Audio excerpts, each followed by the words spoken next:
Today's episode is a crossover. Football meets STEM, and we're trying to answer a question, a deceptively small question, I would say. What really makes a free kick curve? And then we follow that basically into some data, variables, and how the ball itself has changed over time.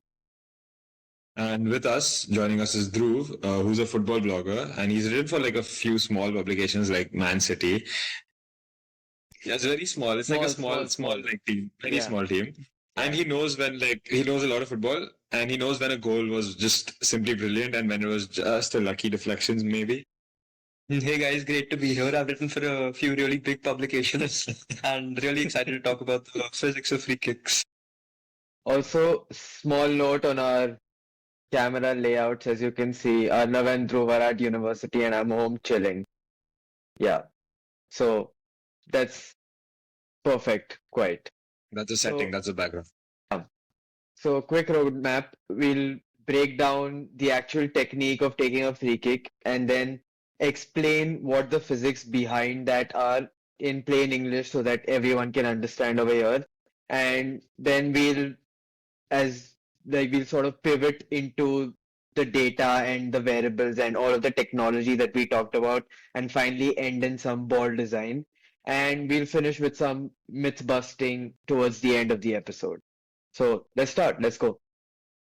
So obviously, special guest, do first from a player's point of view. Okay, what are the main steps of a classic curling free kick? Okay, so all free kicks in general, there are numerous factors which sort of make up a good free kick. So they include what the run up, the plant foot position, where the player strikes the ball, even the body shape of the player. So a two-step or three-step run up is most common. It's what most players do, and it helps the player's rhythm to sort of settle in before you actually strike the ball, as well as like giving the player some momentum before Yeah. before he hits the ball. Plant foot is basically your non-shooting foot, which should be beside the ball. And like any shot in football or lots of sports, the plant foot or your non-shooting foot should be pointing where you want the ball to go. So, and the contact point, which is the sweet spot, is often off center to create spin when you want to curl the free kick. And then, of course, after you shoot the ball, it's not done because you need the follow through, which matters for both the direction as well as the shot power. Yeah, Yeah. and all of that translates into forces and rotation for us if we talk in physics terms. So let's unpack what happens after your foot actually meets the ball. Yeah. So So when you hit the ball off center, you give it some angular momentum because you're trying to curl it essentially, right? It spins, and that spin creates some airflow around the ball, and it creates a sideways force called the Magnus effect. yeah, it's a small fact. Maybe you'll have heard about it. It's like it's not that famous, but yeah, Magnus is the guy who invented it. yeah. It's all sarcasm, you know. So the side spinning into the airflow drags the air slower, and the other side, which is opposite, drags air faster. And this pressure differential, basically the difference in pressure, causes the ball to get pushed sideways. So the ball is basically doing a little nope. I'll go this way mid-flight. It just changes its mind and does a complete 180. And That's it. for those of you enthusiasts out there, there are some extra bits to remember to this as well. So, more spin generally increases the sideways force up to a point, and the second part is that air drag still slows the ball down. So, there's some part of a trade-off between uh, keeping your ball speed and adding curve to the ball as well. Yeah, the curving angle. Yeah, fair. Yeah. Another important part are environmental factors. So at high altitude, like which is not that much of an issue while playing football, but it is something that we can take into consideration. It's not insignificant, right? Yeah. The at higher altitudes where like the matches are being played, the air density is usually is lower, and that air density causes less lift and less drag. So the same spin or the same curve that makes the ball bend, it makes it bend lesser, and temperature and humidity also slightly change the density of the entire like playing field kind of thing, like in the air. So wind complicates everything, and a crosswind can either help or wreck your curve a lot. Yeah, so actually, high altitude is quite a significant factor when it comes to football. And you don't witness it much when you play the European games since many European countries, or at least the main European ones, are more or less at the same altitude. But especially when you have certain World Cup qualifiers in South America, when you have the CONMEBOL World Cup qualifiers, one of the games that teams complain about the most is the away game when players go to play a match at Quito in Ecuador, and it's a stadium But that's it is like really high. yeah, really high, and windy stands surrounded by mountains, that sort of terrain. Chicago, the windy city, so And players have to sort of adjust instinctively to that sort of environment, and also to the wind speed that comes, which will affect the free kick that they take. so you're basically saying players have to adjust during high altitudes a lot. Yeah. So they are a significant factor. So you could have like scored in Madrid and missed in La Paz or Yeah. that place in Ecuador you're talking La about. Paz is also a good example, Bolivia. Yeah, so exactly. So literally different physics, like same physics with different outcomes and the same rules because of these different conditions. Okay, and then the next part is about the actual physics of the contact between the ball and your foot. So Yeah. on footwear or the studs that players wear, where you strike and which part of your boot that you use, the instep, the side, or the knuckle, it changes the spin. So different boot materials and sole stiffness, they all influence how energy transfers to the ball from your foot. Yeah, I think I recently heard as well that Nike was claiming to have made some material that they put on their boots that almost made the ball stick, not stick, but like it was some sort of a Velcro action to the ball as well. So maybe stuff like that also influences how you make contact with the ball as you're trying to shoot or pass, whatever the action may be. And along with this, of course, when you try to impact the ball, it naturally deforms, and that deformation puts some kind of tangential velocity at contact, and it sets the initial spin of the ball. And maybe Yeah. you can think of it like maybe a spinning top, like how you flick it to start it. So if you flick a spinning top, that the way you apply the torque itself also matters. Yeah, the direction, exactly. Yeah. So another thing is players sometimes lock their ankle, right? Yeah. That's basically to minimize unwanted wobble in the ball.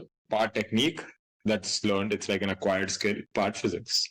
And even in free kicks, there are two popular free kick behaviors when it comes to curling or sort of taking a free kick, which is Like one is the techniques. yeah, exactly. One is the curled shot, which is sort of a spin dominated and predictable curve. So you can go like right footers usually curve it this way and left footers like this. I don't know if you can see what I'm saying, but yeah. And the second one is the knuckleball, which is it's minimal spin, but it's very chaotic and it has like sudden swerves, which often give it this very unpredictable quality.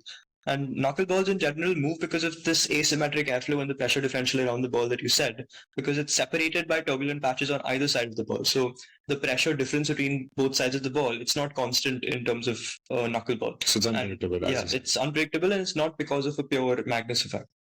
Nice. So one example of that is Cristiano Ronaldo's knuckleball. It's just a classic, right? It looks like a ghost shot. Basically, aim, power, and very little spin. It's a nightmare for goalkeepers. Yeah, I think we all remember that one famous free kick he took. I think it was the 2018 World Cup, if I'm not wrong, against some team. I don't remember, but I do remember the shot and it was fabulous. So I think it was interesting. Spain. It was Yeah, Spain. you would. Spain, yeah. Big game, I must say. Yeah. Yeah, Portugal versus Spain is a big game. Yeah. So interestingly, sometimes less spin can also create more unpredictability. And these Yeah. are somewhat two opposite strategies that you might use. So you, on one hand, you might really prefer more spin to guide the ball wherever you want, but if you want some unpredictability, maybe you can use less spin for maybe the likes of the ghost shot that Arnav talked about. Yeah, also using reverse psychology, basically. Yeah, and it's paradoxical that so like sometimes less spin Yeah. can result in so much more unpredictability. Exactly. And So let's now talk about the practical training, like how players train themselves to play football, because it's like Muscle it's a memory, muscle very, very yeah, exactly. stamina and endurance kind of sport, right? You have to keep running, you have to keep like hitting the ball. It's all about, like Pratham said, muscle memory. So Mhm. in any sport when you're playing, players do thousands of repetitions on the training pitch every day. I mean, you see your favorite players playing twice a week or thrice a week, but behind that, the effort which goes onto the training ground every single day. For free kicks, players use target nets. They try out different angles, wall cutouts to sort of simulate the effect of a real match. And there's a lot of practice which goes into it. Yeah, I've seen Mr. Beast's videos on like he got Mbappe recently, I think.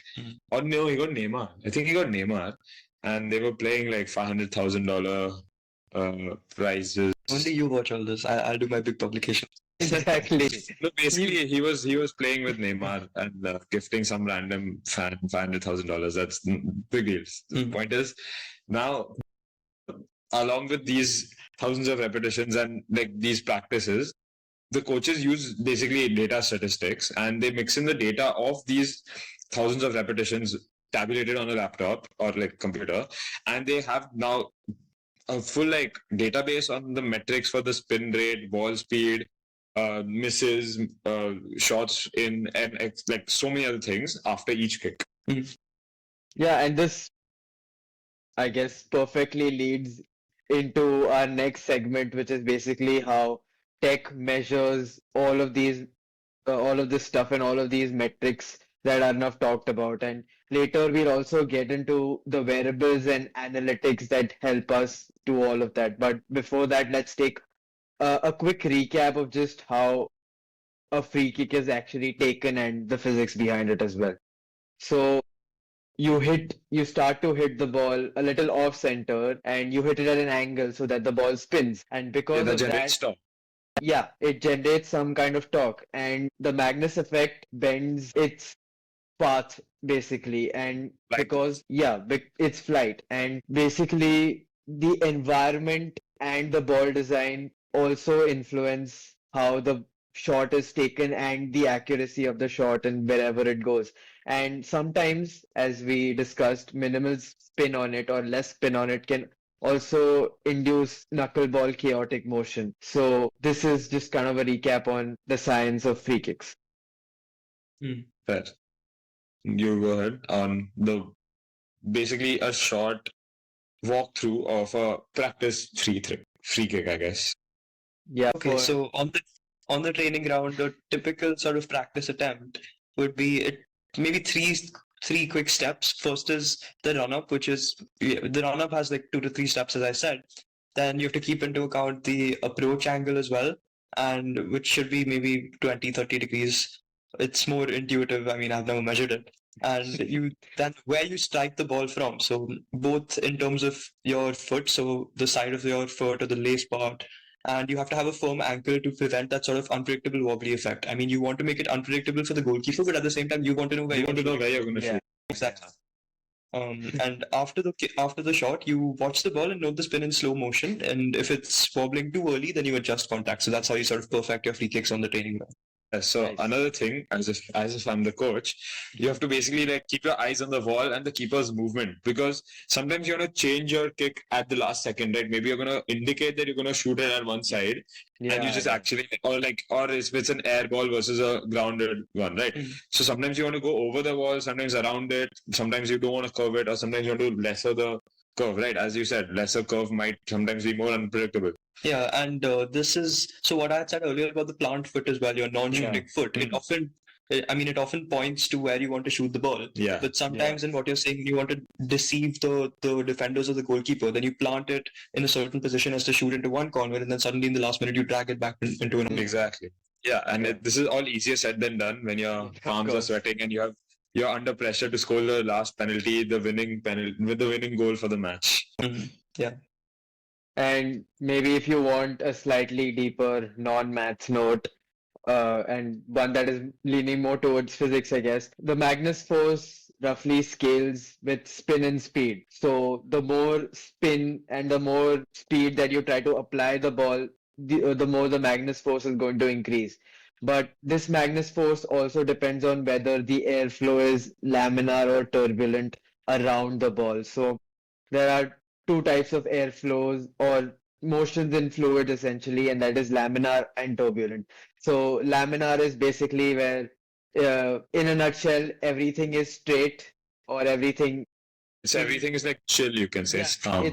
it's chill, it's almost linear, it's very smooth, but turbulent is uh like maybe that knuckleball extremely chaotic, and that is that sort of airflow or the deviation in the airflow from maybe laminar to turbulent maybe sorts of is what sort of sets the knuckleball apart from a normal free kick, because maybe that induces that kind of chaotic motion into that type of kick as well. And the boundary layer between the air and the ball and the behavior of that is why even the small surface roughness on the ball or anything that is on the ball, maybe the mud or Yeah, the ball whatever it design. is. Yeah, the ball design also matters. And of course, we'll get to balls in another segment, but just in a nutshell, all of the other factors that I talked about also matter as you're trying to achieve, I guess, the perfect free kick.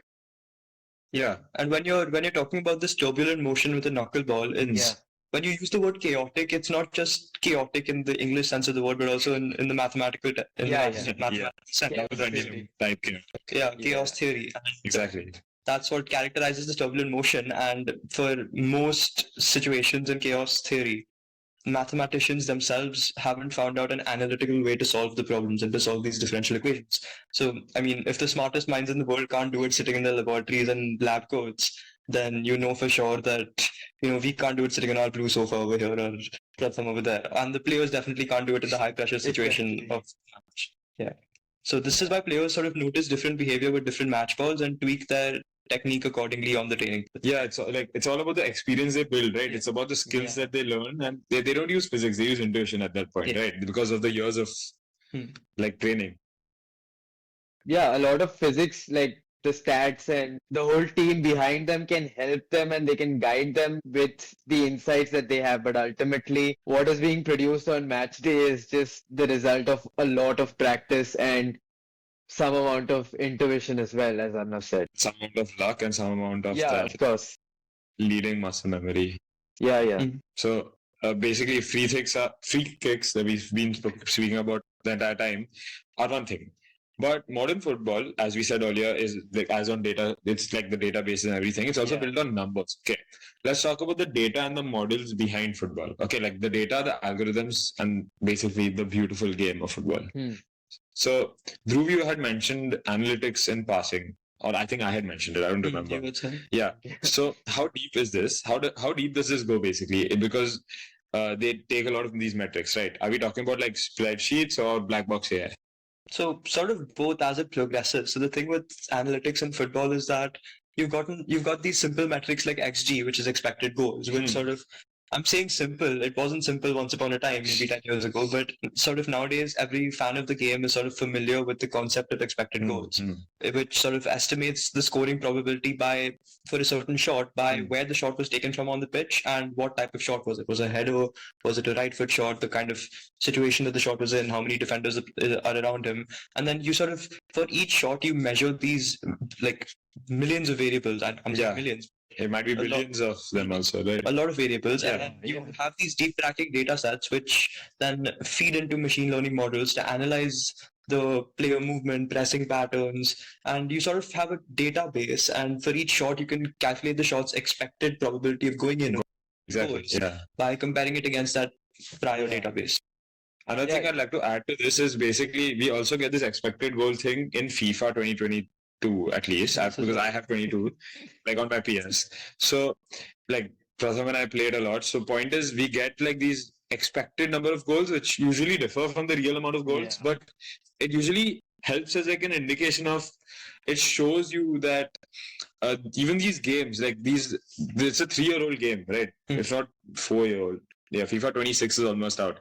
So it's almost a 4-year-old game that is giving you these predictions and these computations on a small home personal machine kind of thing, like on the PS5, that is able to calculate so many different variables and data from just that information, right? Yeah. And that same thing is happening in real time right now in every single football game. And that's what teams are using to increase their players' like experience and like just make them better overall, I guess. Chances of scoring a goal, right? Yeah. Exactly, increase their win rate, I guess. even the statistic of expected goals has progressed so much and developed so much over the past few years. So it went from just simple XG to non-penalty XG, which is also again sort of a simpler deduction from that. And then nowadays you also have post-shot expected goals, PSXG, which is taking in even more metrics and even more data, and sort of every club and every sort of analyst database algorithm in their own Exactly. formula for computing this. Yeah. And the thing is that for us fans, we don't know which algorithms are out there, because it's sort of trademarked by these, Opta, these sort of platforms, or by the clubs themselves, because it's all their own trade secrets, right? They don't want to Exactly. give this away. Exactly. It's all like expensive Yeah. And algorithms. in terms of what you were saying about your FIFA 22 and the expected goals that you see over there, expected goals, I think, can be viewed from sort of a dual perspective about what it says about the team. One is that expected goals are a good sort of metric to show how good is your chance creation. So you're creating chances in such a way that you expect to score 2.3 goals in a game. But at the same time, if you expect to score 2.3 goals in a game and you scored 4 or 5 goals in that game, it's not that expected goals is failing as a metric. It's that you are outperforming your expected goals, which is often what sets apart the top goal scorers from the rest. So if you see players like Ronaldo, Messi, or even strikers like Haaland, Kane, they often outperform their expected goals consistently, and that is to show that they are doing better than the entire database of the previous expected goals that the number is being calculated based upon. Yeah. So you also that implies that over some time, they like if they keep the same performance, then the expected goal number will catch up to them. Basically, that's what you're like, right? I mean, if they're so good, maybe not, but let's. Yeah, if they stay the same. Yeah. Okay, so anyways, I think Pratham has to go ahead with thinking of XG, how it's a probability number that's just attached to a shot. Yeah, I mean, you can't expect them to score 5 goals each game, but there'll certainly be that one game where Haaland will come up and score those 5 goals, right? So, as Arnav rightly directed me towards where our segment was progressing, you can think of expected goals maybe as a probability number that's attached to the shot itself.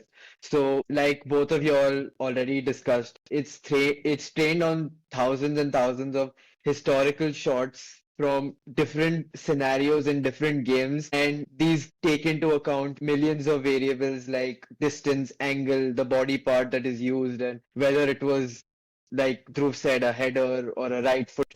So there are a lot of variables and a lot of variable values that the variables can take as well.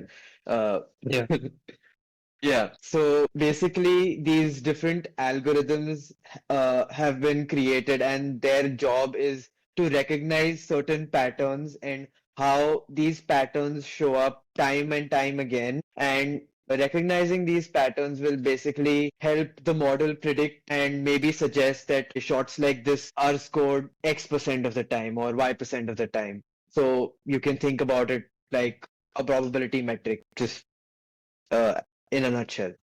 And clubs use this to sort of value players and to plan runs and passes. There's a statistic. So value players as in like their bidding value, right? Like the salary. Yeah, I mean, not just the salary, but also like salary comes from a lot more things, as in how famous is he, how much celebrity. Exactly. Also to value players that your scouting team is sort of looking to sign for. And to plan runs and passes even in game. So there's a statistic called expected threat, which helps determine stuff like that. Never heard of that. But it's one of the more advanced ones. But there is nuance. Context matters. So like a shot in a high pressure game, or after a long sprint in the 95th minute, and you're supposed to win, and you're taking it.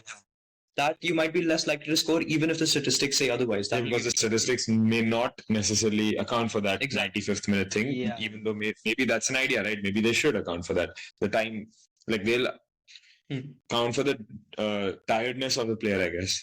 So models do help a lot, but they don't necessarily capture the why, like the creative choices, the split-second decisions that make footballers and the sport football human. Like that's what humanity is about, right?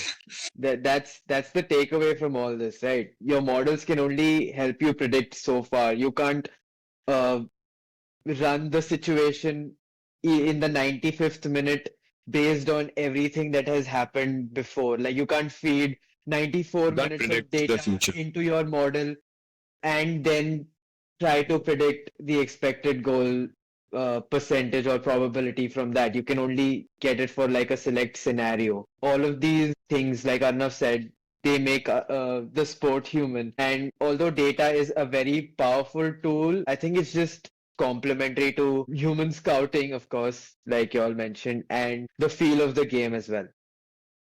Yeah, for the love of the game, you know. So let's go on to the next topic of variables and biomechanics. So, like the the technology they use while maybe training or while during the match, whatever. So variables are everywhere now in football, from GPS Western training to track the X and Y coordinates of a player's location on the pitch.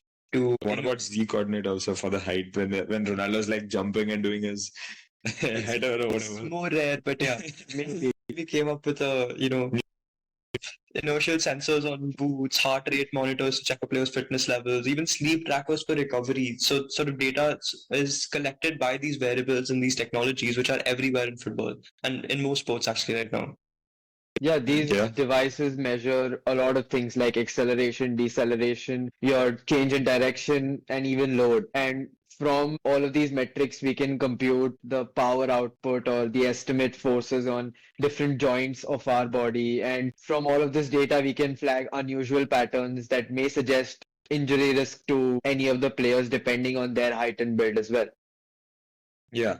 Now coming back, like circling back to the thing where of the algorithms, the companies or these, like you said, Opta, right? Yeah. These companies own the algorithms and they're like trade secrets. But the data of the players, that's data like that's private to the players, right? Like as you said, the like the heart rate, the sleep tracking, or anything that's personal to them. Does the player have any like say over that data? So the legal side of it. The legal and maybe the ethical of it as well.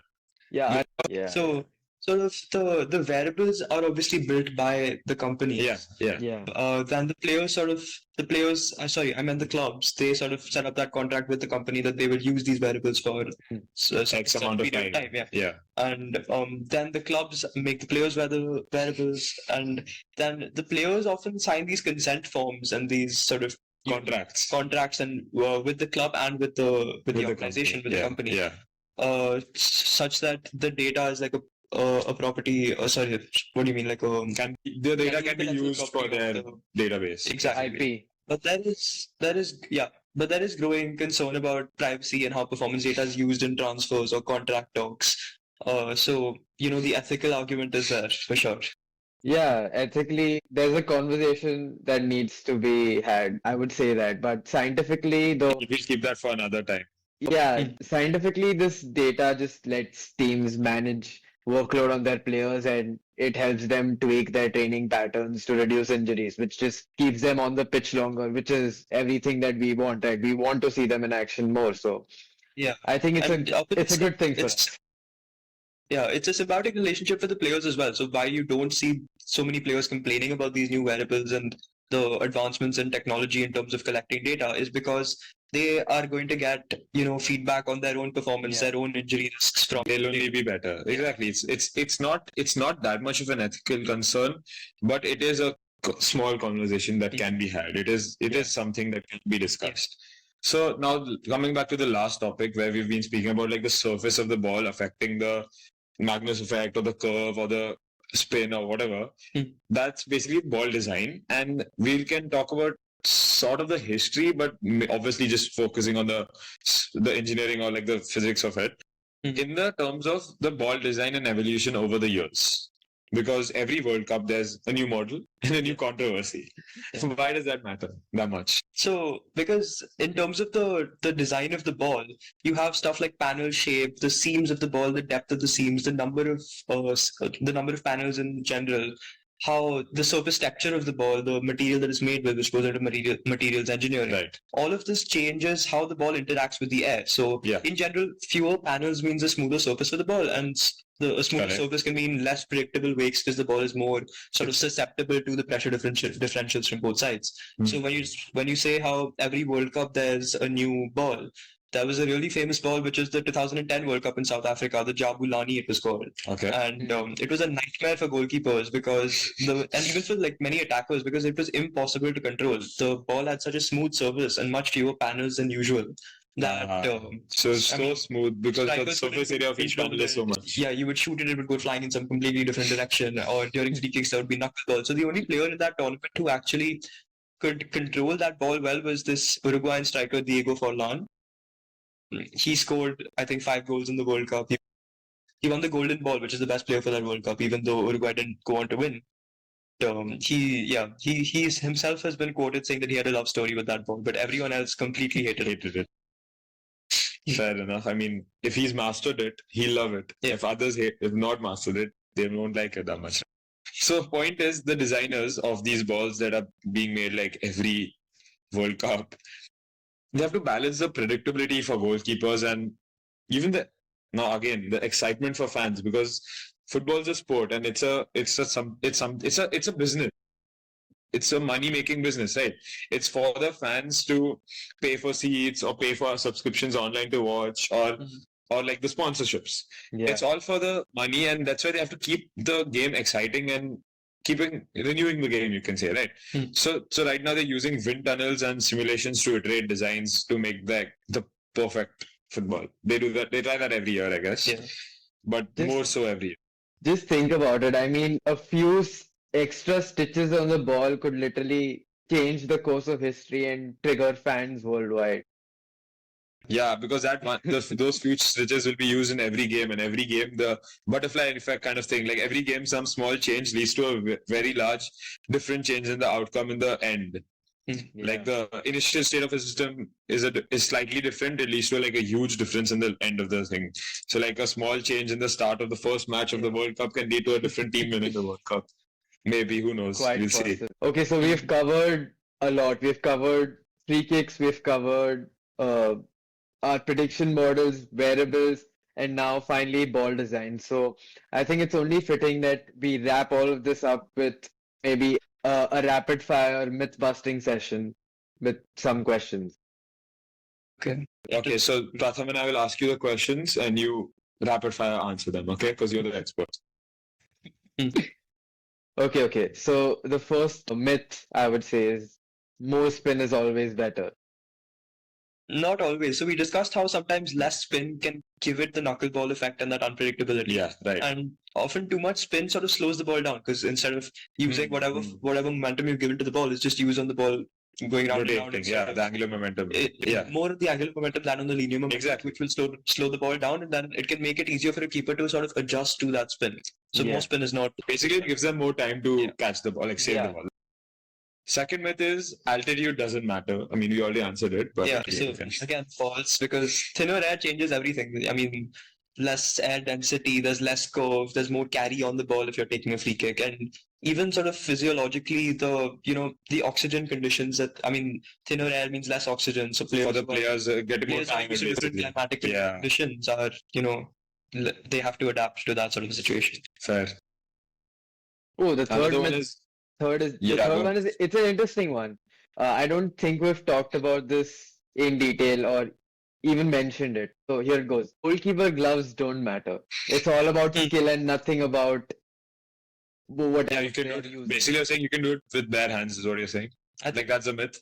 Yeah. So again, myth busting. So goalkeeper gloves is also a huge sort of area in this football technology, because they help with the grip.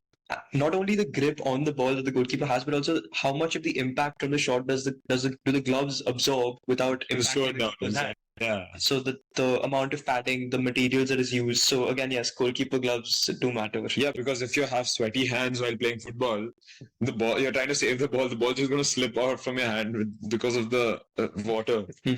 So yes, they definitely do matter, right? So another myth is you can train purely with VR and not kick actual balls. This is the most ridiculous one. Exactly. I was laughing while saying it. So obviously VR helps your reaction time in football, but it's not that commonly used because you need that real touch of the ball to get a feel of the game, right? Yeah. For many of the players, it's not just like a scientific endeavor like we're discussing at the stem of football. For them, it's just the passion memory, the passion, the instinct on the pitch of what to do in which scenario. And for that, you definitely need to actually train with real balls. Exactly. You need to know how the ball works in real life, because the conditions that are recreated in VR are never going to be exactly the same as real life, unless maybe like in a few centuries where hyper-realistic AI when we are living in a simulation and stuff like that. But right now we don't have to talk about that. Also, the We fact that just you have need to- to touch the ball to play, bro. Yeah, I swear, exactly. You can just think about Last myth. Um, Analytics will eventually replace coaches. Is that possible? So it's a very forward-thinking, futuristic thing, but I don't think so because not anytime soon, right? no, I don't think at all because analytics as a tool, even if it's sort of taken over by AI, you need sort of analytics is used by a tool by coaches and coaching staff, coaching teams to improve their players. But at the end of the day, players don't look at a spreadsheet and see that, oh my God, these numbers are telling me that I need to shoot more from this position or shoot more in this. Exactly. It's the coach and the coaching staff who's actually helping you. They translate that data into the Yeah, exactly. You need to transmit it into the actual improvement that the player needs. You need that In a human league. judgment. human Exactly. judgment and the coaches still matter. Like they still matter, but a point is the coaches that use analytics as a tool, as you said, like it is basically like AI as a tool rather than AI as a job kind of thing. Like it doesn't replace, it helps, it aids. It's good to use though. It's like helpful. Yeah, so that is basically a wrap for today's episode, and I hope all of y'all enjoyed it. And special thanks to Dhruv, of course, for joining our podcast. And you can follow him on Instagram at Dhruv's Corner. Yeah, Right? Dhruv's Yeah. Corner. It's DHRUVS_corner, CORNER. So the joke is like a football corner, Dhruv's Corner. Bad joke, Oh. but I mean, 5.5 years ago I made it. So yeah, so you can find my pieces. Just go to my Instagram and then the WordPress link is there. And thanks a lot for having me and giving me the opportunity to talk about the physics. You and are the stuff. expert in football, so like You can also We see had him to have it. tagged in some of the Man City posts that he's written for. That's for sure. City HQ. Check out City HQ on Yeah. Instagram as well.